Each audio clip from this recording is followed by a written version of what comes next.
This happened to me in Europe when I was still a student, about 11 years ago, this time in France. I went to see my friend Jay in the suburbs and wanted to take the last train home to the city where I lived. It was past 11 p.m., but I do not remember the exact time. He dropped me off in front of the station in his green estate car and left. Nothing unusual. On the platform, I was told by a couple of teenagers that the trains had been canceled due to a suicide on the line.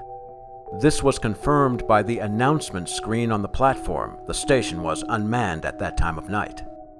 Being a student, a taxi was out of the question, so I called Jay to ask him to come back and drive me home. He said he would be only a few minutes, as he was only around the corner. A few minutes pass, and a green estate car arrives and parks in front of the station. I do not hesitate. I open the passenger door and climb in, and I am puzzled. Why does Jay have little plastic bags filled with leaves on the dashboard? They weren't there earlier.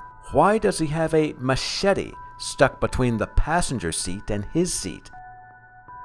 I look up at him to ask these questions, and why is this guy not my friend, and why is he staring at me like that? I snap out of it. I think I have the wrong car. Him. I think you do. Me.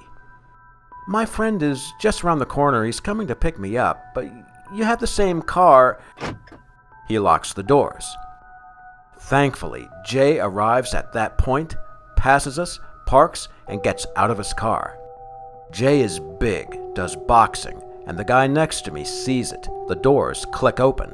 I bolt out of the car, run to Jay, shout at him to get in his car and drive.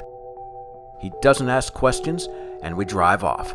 Once I calmed down, he told me he got out of his car because he could see a bunch of youngsters approaching the exit of the station, and they had baseball bats. He was wondering if I was in any kind of trouble. Jay thinks the guy locked me in the car to protect me from the young guys. I am not that sure myself. I'm just glad he came back when he did so I never had to find out.